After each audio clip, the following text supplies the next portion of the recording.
Hello friend, मैं lucky Kumar Elon के class में आपका स्वागत है। आज इस वीडियो में आपको आपदा प्रबंधन में चैप्टर 6 आपदा और अस्तित्व के बहुत ही महत्वपूर्ण जीव को जो बताने जा रहे हैं, जो कि मैट्रिक परीक्षा में 12 पूछे जाते हैं। तो दोस्तों, ये भी क्वेश्चन का स्किप नहीं करना है, वीडियो को शुरू से अंत तक देखना है। वीडियो को लाइक सब्सक्राइब जरूर करें और बेल आइकन दबाना ना भूलें। तो चलिए स्टार्ट करते हैं आज का पहला क्वेश्चन। क्वेश्चन 1, निम्न से कौन प्राकृतिक आपदा नहीं है? ये भी काफी महत्वपूर्ण क्वेश्चन है, मैट्रिक परीक्षा में 12 पूछा जाता है। यहाँ पर निम्न से कौन प्राकृतिक आपदा नहीं है? ऑप्शन है सुनामी, बी बाढ़, सी आतंकवाद, डी भूकंप। निम्न से कौन प्राकृतिक आपदा नहीं है? तो आतंकवाद। यहाँ पर आइटम सी, कि यह मानव द्वारा किया जाता है, इसे याद रखना होगा। चलिए अगला क्वेश्चन देखते हैं। क्वेश्चन 2, निम्न से कौन प्राकृतिक आपदा है? ये भी काफी महत्वपूर्ण क्वेश्चन है। यहाँ पर निम्न से कौन प्राकृतिक आपदा है? ऑप्शन है आग का लगना, बी बम विस्फोट, सी भूकंप, डी रासायनिक दुर्घटना है। तो निम्न से कौन प्राकृतिक आपदा है? तो भूकंप। यह भूकंप है प्राकृतिक आपदा है, बाकी यह मानवकृत आपदा है। इस सबको याद रखना होगा। चलिए अगला क्वेश्चन देखते हैं। क्वेश्चन 3, भूकंप प्रभावित क्षेत्रों में भवनों की आकृति कैसी होनी चाहिए? यह भी काफी महत्वपूर्ण क्वेश्चन है। यहाँ पता भूकंप प्रभावित क्षेत्रों में भवनों की आकृति कैसी होनी चाहिए? ऑप्शन अंडाकार, बी त्रिभुजाकार, सी चौकोर, डी आयताकार। तो भूकंप प्रभावित क्षेत्र में भवनों की आकृति कैसी होनी चाहिए?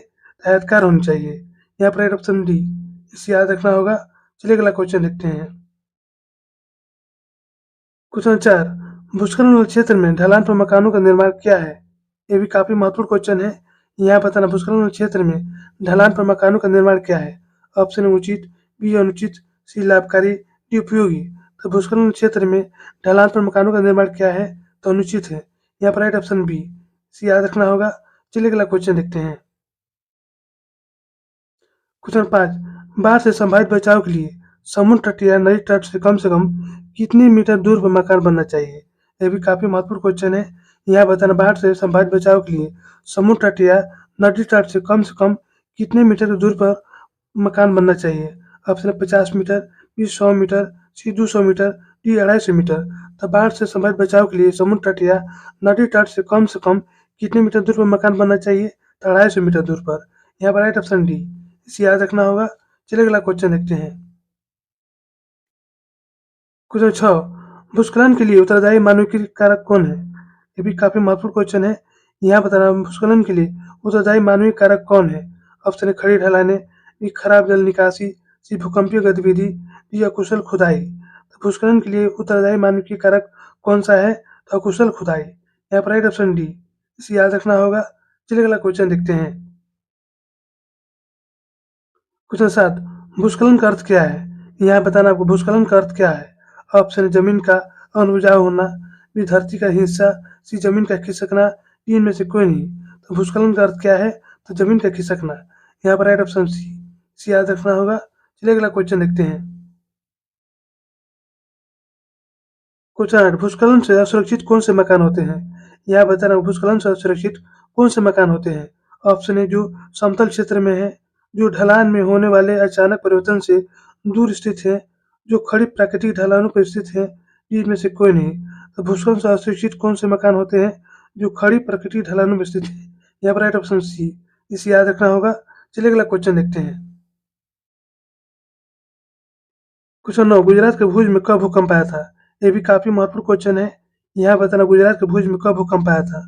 ऑप्शन 26 जनवरी 2000 में, बी 26 जनवरी 2001 में, सी 26 जनवरी 2002 में, सी 26 जनवरी 2003 में। तो गुजरात के भुज में कब भूकंप आया था? तो 26 जनवरी 2001 में। यहाँ पर राइट ऑप्शन बी, इसे याद रखना होगा। चलिए अगला क्वेश्चन देखते हैं। क्वेश्चन 10, 23 दिसंबर 1972 को किस मध्य अमेरिकी देश में एक के बाद एक कई भूकंप आए थे? यहाँ बताना 23 दिसंबर 1972 को किस मध्य अमेरिकी देश में एक के बाद एक कई भूकंप आए थे। ऑप्शन एंटीगुआ, बी निकारागुआ, सी मेक्सिको, डी इनमें से कोई नहीं। 23 दिसंबर 1972 को किस मध्य अमेरिकी देश में एक के बाद एक कई भूकंप आए थे? तो निकारागुआ में। यहाँ पर राइट ऑप्शन बी, इसे याद रखना होगा। चलिए अगला क्वेश्चन देखते हैं। क्वेश्चन 11, भूकंप के दौरान कैसी इमारतें अपेक्षाकृत अधिक कंपमान होती है? यहाँ बताना आपको भूकंप के दौरान कैसी इमारतें अपेक्षाकृत अधिक कंपमान होती है। ऑप्शन ऊंची, बी नीची, सी चौड़ी, सी दूर दूर स्थित। तो भूकंप के दौरान कैसी इमारतें अपेक्षाकृत अधिक कंपमान होती है? तो ऊंची इमारतें। यहाँ पर ऑप्शन ए, इसे याद रखना होगा। चलिए अगला क्वेश्चन देखते हैं। क्वेश्चन 12 26 जनवरी 2001 में भुज को कितनी तीव्रता वाले भूकंप आया था? ये भी काफी महत्वपूर्ण क्वेश्चन है। यहाँ बताएं 26 जनवरी 2001 को भुज में कितनी तीव्रता वाला भूकंप आया था? Option A 6.9, B 5.9, C 4.9, D 7.9। 26 जनवरी 2001 को भुज में कितनी तीव्रता वाला भूकंप आया था? तो 6.9 तीव्रता वाला। यहाँ पर राइट ऑप्शन ए, इसे याद रखना होगा। चलिए अगला क्वेश्चन देखते हैं। क्वेश्चन 13 इंडियन प्लेट की खिसकने की दर क्या है? ये भी काफी महत्वपूर्ण क्वेश्चन है। यहाँ बताइए इंडियन प्लेट की खिसकने की दर क्या है? ऑप्शन ए 1 से 3 सेंटीमीटर प्रति वर्ष, बी 2 से 4 सेंटीमीटर प्रति वर्ष, सी 3 से 5 सेंटीमीटर प्रति वर्ष, डी 4 से 6 सेंटीमीटर प्रति वर्ष। तो इंडियन प्लेट की खिसकने की दर क्या है? तो 3 से 5 सेंटीमीटर प्रति वर्ष। यहाँ पर राइट ऑप्शन सी, इसे याद रखना होगा। चलिए अगला क्वेश्चन देखते हैं। क्वेश्चन 14 इनमें से कौन मानव जनित आपदा है? ये भी काफी महत्वपूर्ण क्वेश्चन है। यहाँ बताने इनमें से कौन मानव जनित आपदा है? ऑप्शन आतंकवाद, बी युद्ध, सी सांप्रदायिक दंगे, डी इनमें से सभी। इनमें से कौन मानव जनित आपदा है? आतंकवाद, युद्ध और सांप्रदायिक दंगे तीनों हैं। इसे राइट ऑप्शन डी, इसे याद रखना होगा। चलिए अगला क्वेश्चन देखते हैं। क्वेश्चन 15 भूमिगत जल के समुचित उपयोग के लिए कौन सी सिंचाई पद्धति अपनाई जाती है? ये भी काफी महत्वपूर्ण क्वेश्चन है। यहाँ बताएं भूमिगत जल के समुचित उपयोग के लिए कौन सी सिंचाई पद्धति अपनाई जाती है?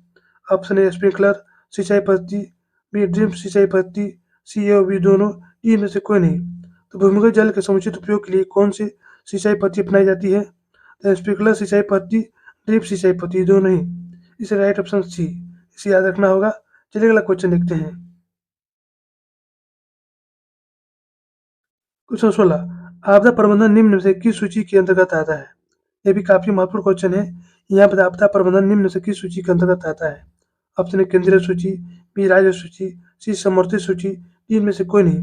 तो आपदा प्रबंधन निम्न में से किस सूची के अंतर्गत आता है? तो समर्थित सूची के अंतर्गत।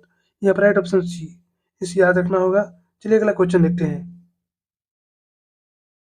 क्वेश्चन 17 भारत सरकार ने भवनों की निर्माण संहिता कब बनाई? ये भी काफी महत्वपूर्ण क्वेश्चन है। यहाँ बताएं भारत सरकार ने भवन की निर्माण संहिता कब बनाई? ऑप्शन ए 1981 में, बी 1982 में, सी 1983 में, डी 1984 में। तो भारत सरकार ने भवन निर्माण संहिता कब बनाई? 1983 में। यहाँ पर राइट ऑप्शन सी, इसे याद रखना होगा। चलिए अगला क्वेश्चन देखते हैं। क्वेश्चन 18 कृषि सुखाड़ क्यों होता है? ये भी काफी महत्वपूर्ण क्वेश्चन है। यहाँ बताओ कृषि सुखाड़ क्यों होता है? ऑप्शन जल के अभाव में, बी मिट्टी के नमी के अभाव में, सी मिट्टी के क्षय के कारण, डी मिट्टी की लवणता के कारण। तो कृषि सुखाड़ क्यों होता है? तो मिट्टी के नमी के अभाव में। यहाँ पर राइट ऑप्शन बी, इसे याद रखना होगा। चलिए अगला क्वेश्चन देखते हैं। क्वेश्चन 19 सुनामी प्रभावित क्षेत्र में भवन निर्माण कहाँ करना चाहिए? ये भी काफी महत्वपूर्ण क्वेश्चन है। यहाँ बताओ सुनामी प्रभावित क्षेत्र में भवन का निर्माण कहाँ करना चाहिए? ऑप्शन समुद्र तट के निकट, बी समुद्र तट से दूर, सी समुद्र तट से दूर ऊंचाई पर, डी इनमें से कोई नहीं। सुनामी प्रभावित क्षेत्र में भवन का निर्माण कहाँ करना चाहिए?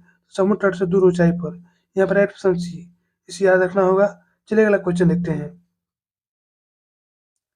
क्वेश्चन 20 बाढ़ से सबसे अधिक हानि किसकी होती है? ये भी काफी महत्वपूर्ण क्वेश्चन है। मैट्रिक परीक्षा में बार पूछा जाता है। यहाँ बता बाढ़ से सबसे अधिक हानि किसकी होती है? ऑप्शन फसलों को, बी पशुओं को, सी भवनों को, डी इनमें से सभी।